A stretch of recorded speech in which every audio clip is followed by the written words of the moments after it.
가버나움에서 지금 이 갈릴리죠. 가버나움은 쭉 내려와서 요단강 건너편과 이제 유대 지방에 오셨을 때에 바리새인이 예수를 시험하기 위하여 찾아와 나누는 대화의 내용입니다. 언제나 그렇듯 이 바리새인들이 예수를 시험할 때는 늘 율법을 가지고 시험을 하지요. 율법을 어떻게 행할 것인가 하는 문제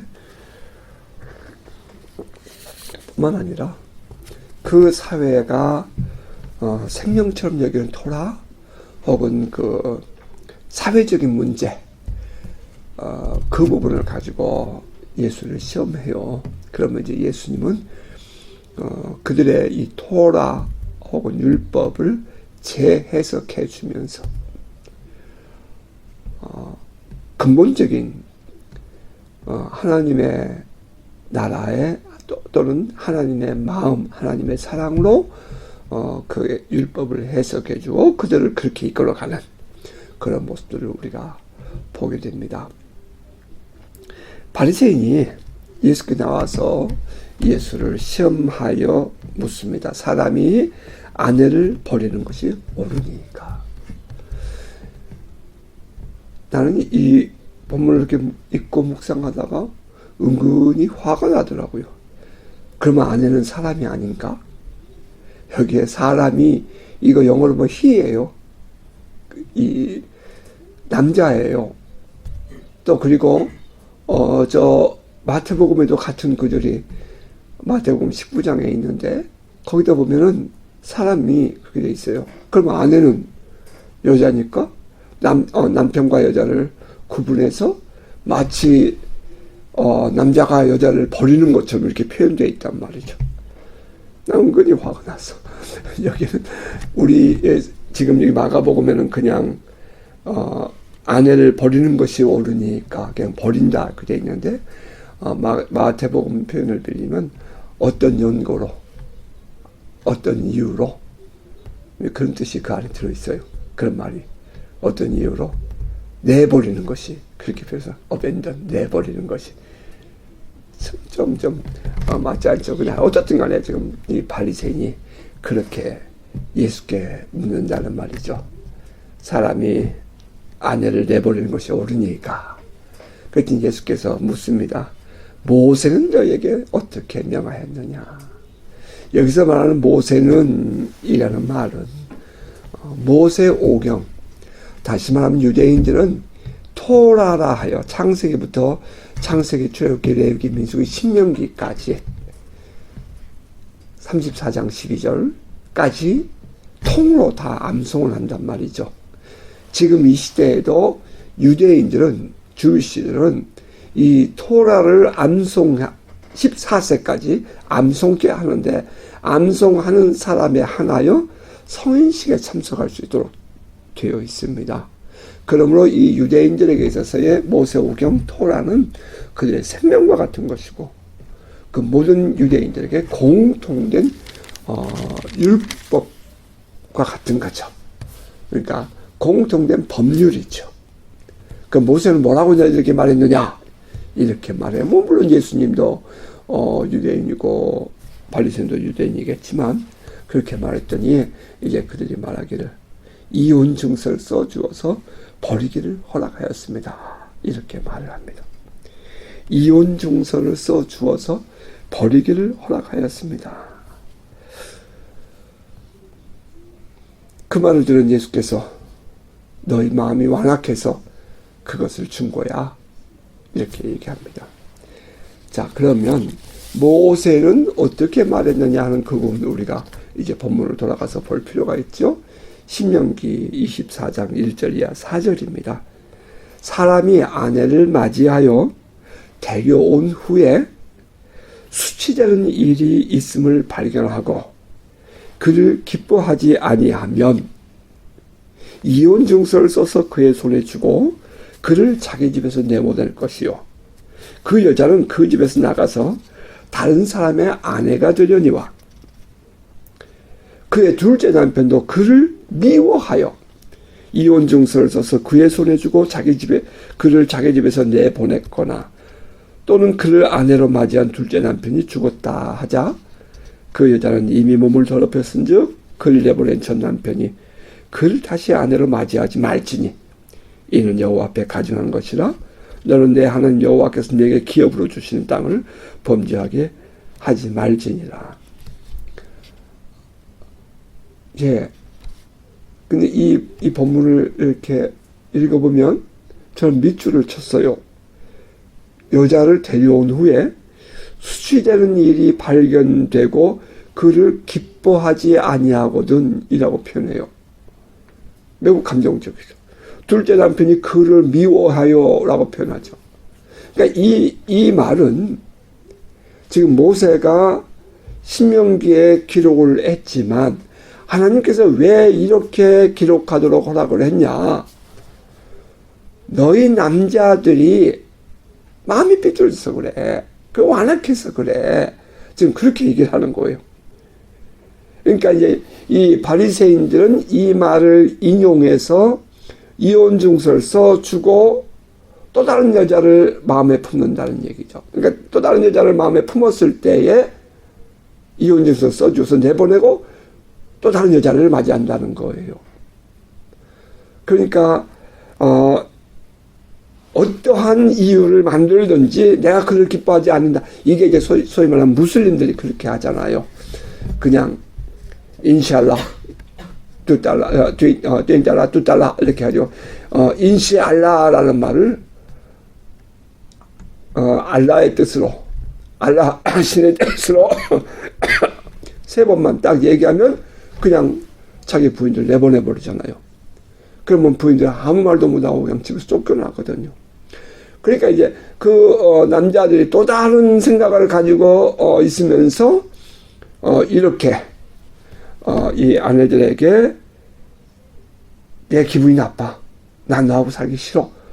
그렇게 해서 이 여인들을 내보낸다는 거예요. 이혼 증서. 근데 바리새인이 뭐라고 그래요? 모세는 그것을 허락했습니다. 라고 얘기를 했다는 거죠. 이제 마태복음 5장에도 보면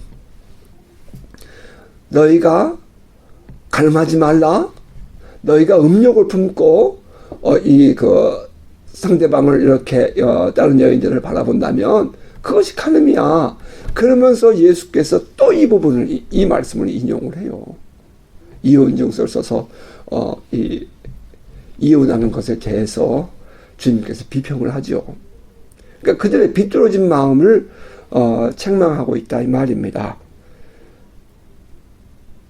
모세오경 그냥 이제 그 사실만 딱 읽어보면 모세오경은 그러니까 모세오경에 기록된 그 의도를 무시한 채 하나님께서 그렇게 허락하신 것을 무시한 채 그것만 바라보고 있는 사람들의 입장에서 볼 때는 무슬림처럼 말이에요.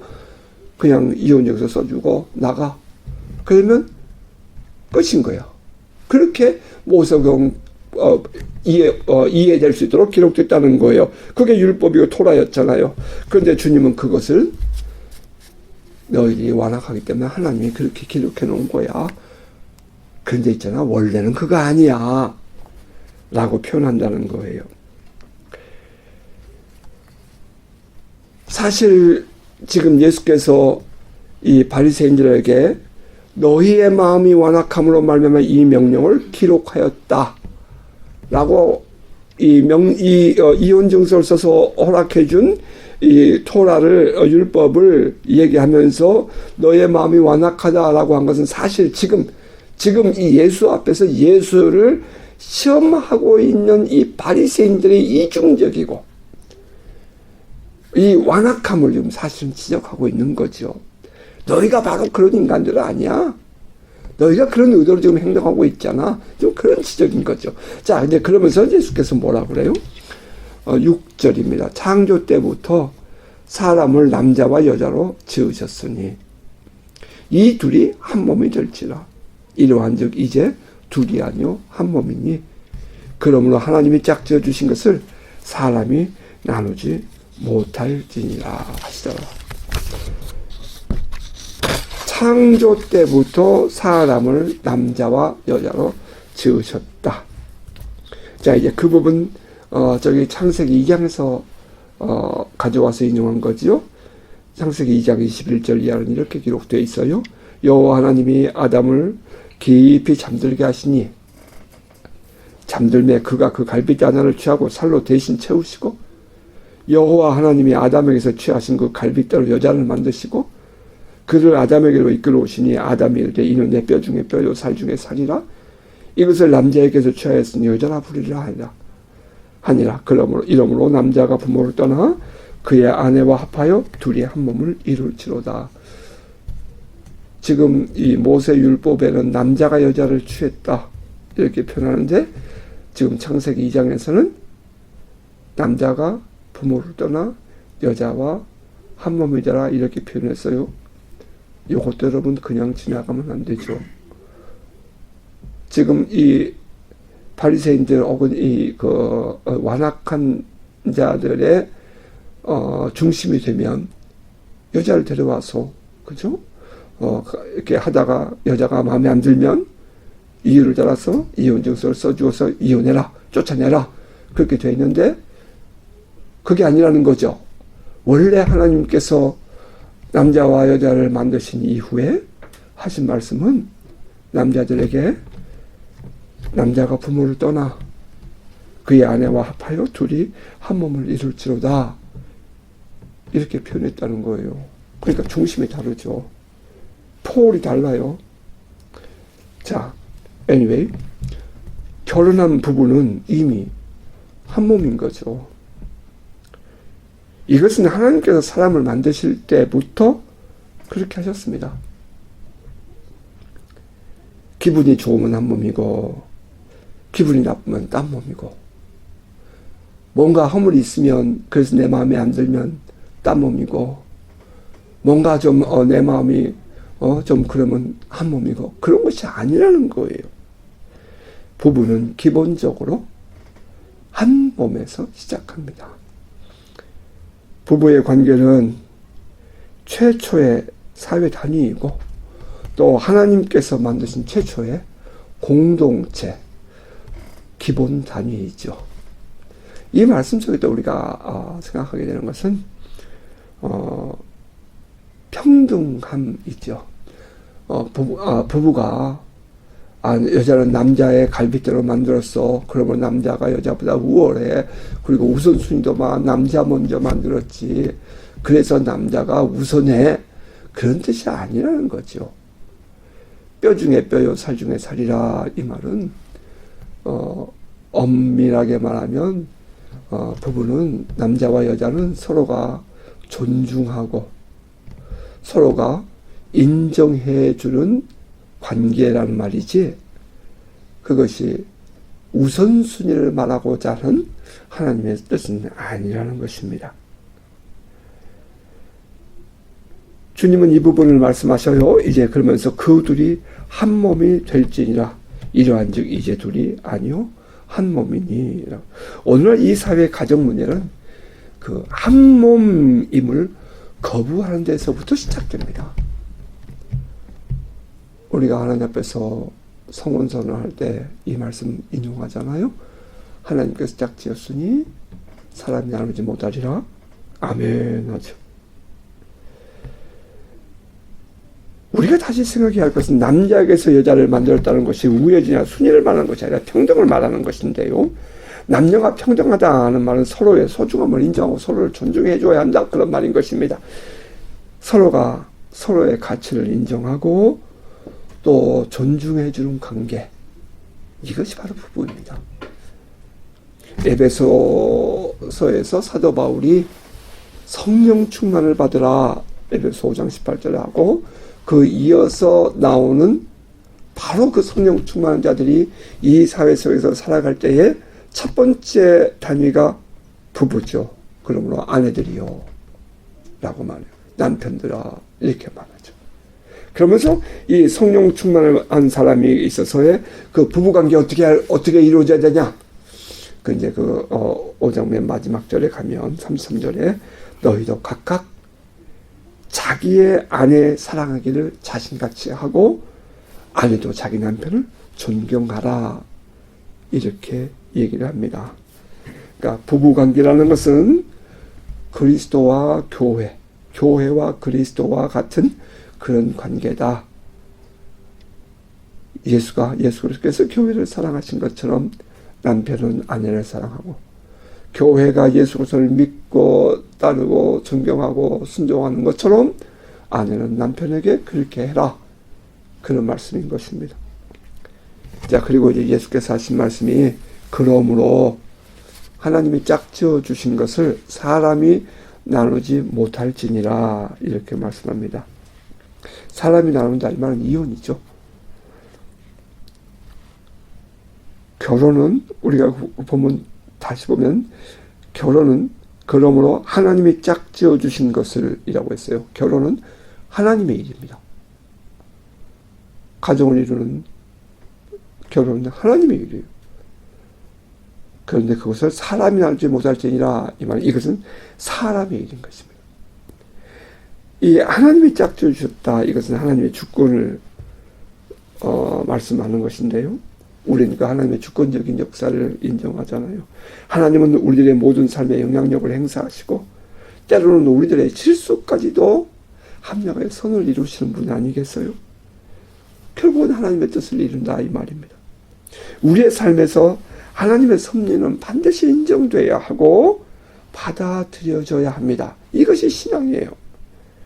때로는 잘못된 결정으로 실수하고 또 내가 넘어졌다 판단될 때도 있지요. 그러나 결혼 문제만큼은 하나님께서 짝지어 주신 것을 인정하고 받아들임이 우리에게 먼저 필요합니다.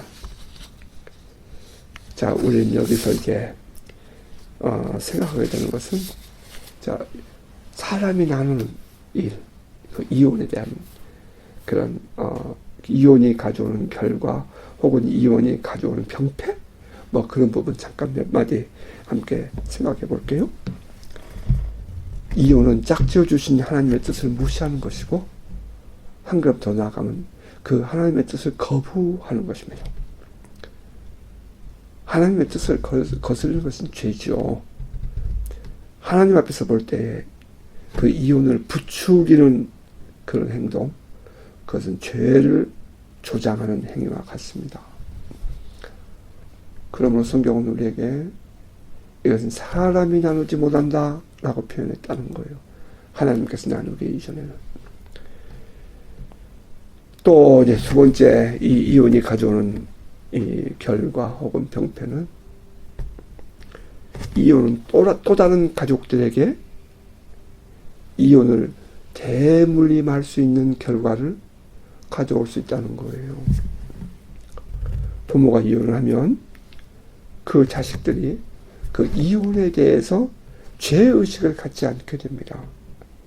그것이 그냥 이렇게 생활화돼 버리는 거예요. 우리 애가 뉴질랜드 와서 많은 이 가정들을 대화를 하고 이렇게 나눠보면서 느끼는 게 바로 그런 부분이 있죠.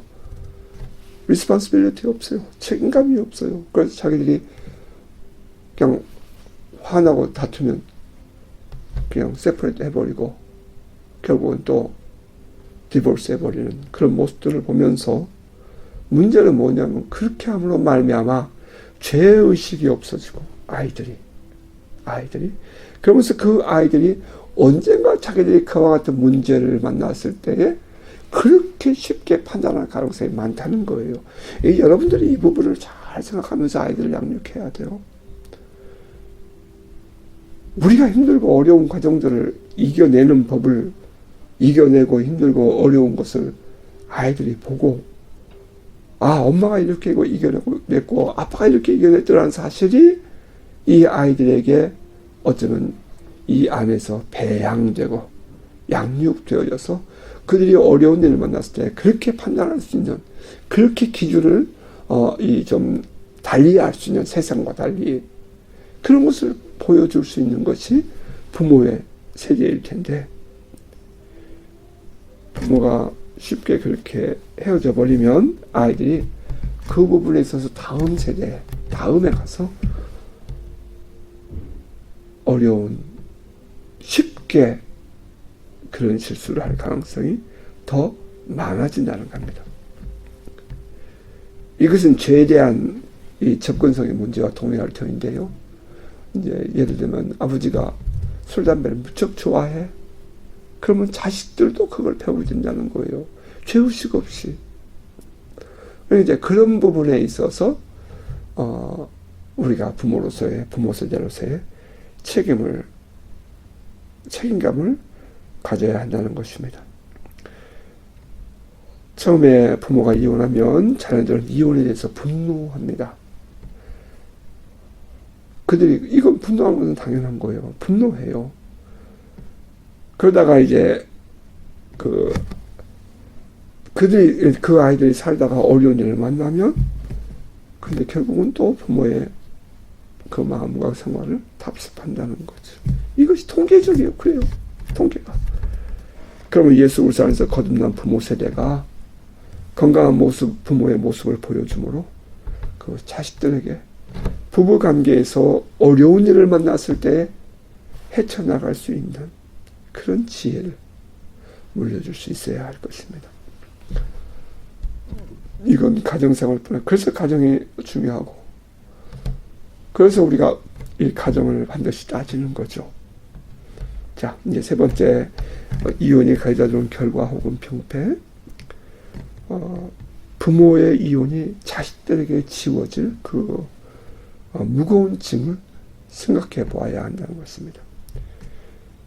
편부모스로 해서 자라는 아이들이 사고를 치는 사고율이 그렇지 않은 아이들보다 훨씬 높다. 이것은 상식처럼 되어 있고요. 물론 꼭 그것만은 아닙니다만은, 그러나 일반적으로 옳다는 얘기예요. 부모 이혼으로 하루아침에 갖게 되는 그 아이들의 상실감 혹은 분노감, 그 무엇으로도 보상될 수 없는 것입니다. 내가 강원도에 있을 때 12사단에 그 부대 안에 교회를 방문했는데, 경신교육을 갔는데 한 병사가 유리를 닦고 있었어요. 그런데 그 목사님이 나한테 얘기를 하는 거죠. 목사님, 저 아이가 여기 오게 된 이 과정은 이렇습니다 하면서 설명을 하는데, 한국에 이제 부모들이 자식들이 있는 동안은 헤어지지 못하고 있다가 아들 군대 보내놓고 헤어지는 가정들이 많단 말이에요. 아이가 사병 때 이제 군대 와서 얼마 후에 이제 부부가 이제 헤어져 버린 거예요. 이 아이가 저 강원도 산골에, 전방 아주 산골에 있었는데, 화학대에 있었는데,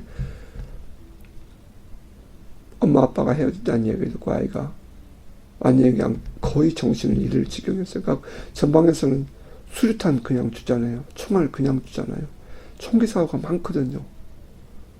그러니까 부대가 그 사실을 알고 부대장이 놀래가지고 그 아이를 교회로, 이제 사단교회로 부탁을 해서 데려왔더라고요. 그럼요. 그 아이들이 순간 겪는 어떤 분노감과 상실감, 아직은 모를 것 같죠? 이 아이들도 알고요. 다음에 성장하면 더 크게 느낄 수 있어요. 그런 면에 있어서 우리 부모 세대들이 책임감을 갖는 그런 자녀들에 대해서 말이에요. 다음 세대에 대해서 그런 행동이 있어야 하겠다 하는 것입니다. 바리새인들은, 이제 돌아가서 바리새인들은 모세가 이혼 증서를 주어서 내버리기를, 쫓아내기를 허락했다라고 했지만 주님은 아니야 라고 말한다는 거예요.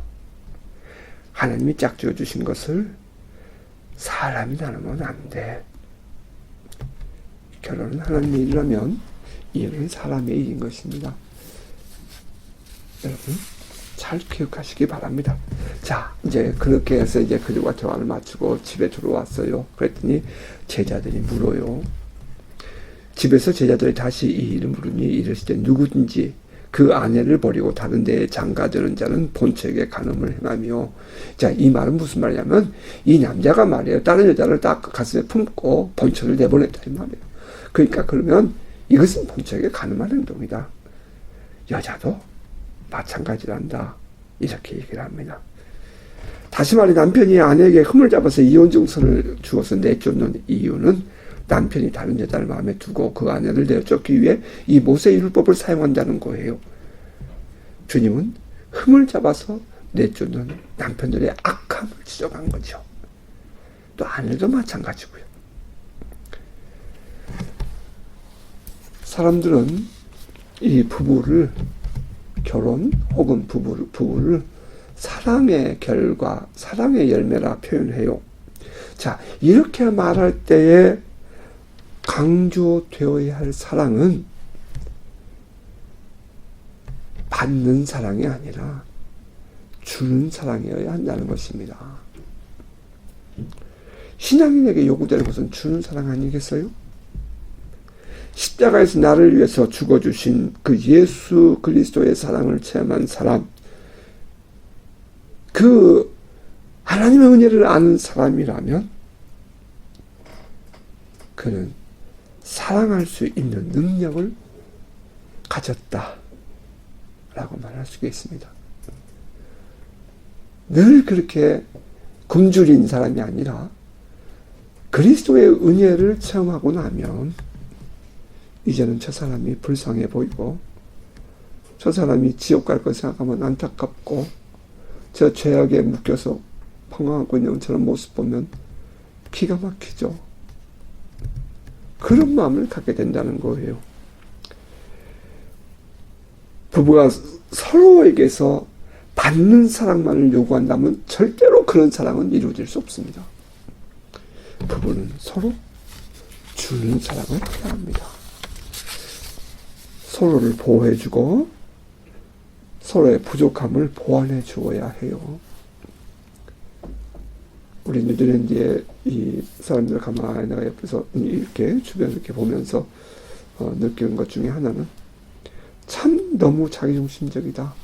참 편하게 산다. 아니요. 부부는 책임감을 가지고 살아야 되죠. 서로를 보호해 주어야 돼요. 그의 연약함을, 그의 부족함을 내가 채워주고 보완해 준다는 마음을 가지고 살아야 된다는 거예요. 이유가 뭔지 아세요? 그 상대방이 바로 내 자신이기 때문이에요. 둘은 한 몸이거든요. 한 몸이기 때문에 저의 부족함이 나의 부족함으로 느껴져야 되고 저의 연약함이 나의 연약함을 느껴져서 내가 그 부분을 내가 감당하겠다라는 마음을 가질 때에 이제 건강한 하나가 될 수가 있는 거죠. 뿐만 아니라 서로 이해해주고 용서와 용납이 있어야 합니다. 때로는 기다림도 있고요. 이 포용도 있겠죠. 자기 자신을 사랑한 것처럼 상대방을 사랑해야 한다. 그죠? 제일 힘들고 어려운 원수가 누구냐고 이제 한 모임에서 이렇게 대화가 있었어요. 그랬더니 한 분이 그러더라고요. 나에게 있어서 제일 힘든 원수는 남편이래요. 예수 안 믿는 남편이 제일 힘들대요. 그래서 이제 우리가 웃었는데 어떻든 간에 그 상대방의 입장에서 이해해주고 용서해주고 용납해주는 그런 주는 사랑 쉽지 않아요. 그럼에도 불구하고 우리는 그런 사랑을 해야 된다는 거죠. 또 서로를 존중하고 서로에게 정직하고 말이죠. 트랜스페런스, 투명성을 유지하고 또 거룩함을 지켜줘야 한다는 거예요. 서로를 존중한다는 것은 상대방 앞에서 부끄러움이 없다는 것을 의미합니다. 상대방의 존중함을 받고 있음을 느낄 수 있도록 상대방이 내가 저 사람에게, 내 남편에게, 내 아내에게 내가 존중함을 받고 있다고 느낄 수 있을 정도로 서로에게 정직하고 투명하고 서로의 가치를 인정해 주어야 함이 필요합니다. 이때 어느 한쪽의 신뢰심이 무너지면 이제 상대방도 반드시 무너진다는 것을 여러분 명심해야 해요. 자, 그리고 이제 또 하나의 이제 보편적인 일반적인 이야기죠. 상담학에서 건강한 부부 생활의 필수는 뭡니까? 커뮤니케이션, 대화예요. 충분한 대화. 정직하고 투명한 생활이 따르는 대화가 건강한 부부 생활에서 필수입니다. 실수를 했을 때는 자기의 잘못을 인정을 하고, 그리고 또 그것을 잘못했음을 인정하는 그를 용서해주는 대화. 좋은 생각에는 격려해주고 또 적극적으로 동참해주고, 좋은 조언은 받아들이고 서로를 인정해주는 그런 대화 말입니다. 어디서 여러분이 지금 어떤 갈등을 겪고 있는지 여러분도 한 번쯤은 생각해 볼 수 있기를 바라요. 이때는 절대로 상대방을 무시하거나 자기의 어떤 지위나 위력을 보이려는 언행은 삼가야 합니다. 무엇인가 속내를 감추고 하는 대화는 지혜가 아니라 그건 상대방을 기만하는 행동입니다. 자기의 부족함을 내놓아도 부끄럽지 않을 만큼 그런 신뢰성 있는 대화가 되어야 합니다. 이런 대화가 될 때에 비로소 이제 건강한 부부 생활이 이루어질 수가 있고, 비로소 주님께서 우리에게 가르쳐주고 싶어하는 이 세상의 세속적인 가치관과 이 세속적인 세계관을 뛰어넘는 하나님의 자녀로서의 삶을 누릴 수 있는 가정 생활을 할 수 있게 되는 것입니다. 자, 말씀해 주십시다. 어떠한 이유에서든 부부의 이혼은 주님의 뜻 아닙니다. 여러분, 이것은 원리예요. 그럼에도 불구하고 어려움을 겪고들 있지요. 힘들고. 그러나 우리는 이 주의 진리 앞에서는 우리가 다른 변명이 없죠.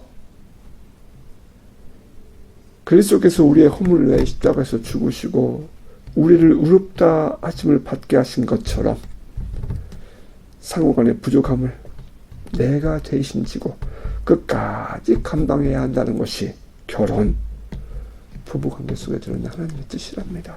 자, 그러므로 혼인을 쉽게 생각하면 안 돼요. 일단 혼인을 했을 때는 하나님 앞에서 책임을 지고 끝까지 살아내는 그런 책임감이 있어야 하는 것입니다. 이것이 주님의 뜻이에요. 그러면 남편을 전도하고 또 아내를 전도해야 합니다. 남편이 성장하도록 기도하고 또 믿지 않는 아내가 성장하도록 기도해 줘야 합니다. 어느 남편이 건강한 신앙생활을 하도록 이끌어주지 못하면 평생 무거운 짐으로 살아요. 내게 가장 큰 원수가 믿지 않는 남편이라고 말하는 그 사람도 이미 60을 바라본 나이에요. 그러므로 먼저는 신앙 안에서 배우자를 선택하는 것이 매우 중요합니다. 그러니까 그 고난 일찍 아예 해결해 버린 사람들끼리 만나서 결혼하면 그게 좋죠. 그러나 만일 그렇지 못했다면 난 그 가정의 선교사다. 내가 예수 믿지 않는 이 가정에 내가 선교사다 하는 그런 생각으로 스스로 이렇게 마음을 다짐하고 그 영혼들을 구원하는 일에 마음을 다하고 또 기도하고 신앙생활의 본을 보여줘야 합니다. 그렇지 못하면 웃음거리가 되고 오히려 위선자 소리를 듣게 되죠. 자, 부부는 하나님의 말씀에 따른 복음 안에서의 언약적 관계입니다. 그리스도와 교회의 관계처럼 남편과 아내는 신앙 안에서 서로를 사랑하고 또 존중하며 하나됨을 이뤄내야 할 하나님의 섭리가 들어있는 언약적 관계입니다. 자, 바라기는 오늘 우리의 삶이 어디서 떨어졌는가 하는 것을 다시 생각하면서 하나님 앞에 엎드려 기도하고 하나님께서 우리를 향하신, 우리 개인을 향하신 하나님의 뜻을 이루어 드리며, 여러분 좀 더 폭넓게, 여러분 좀 더 신앙 안에서 깊이 있게 주님의 뜻을 이루어가는 복 있는 가정들, 복 있는 부모, 부부 되시기를 주의 이름으로 축복합니다. 아멘.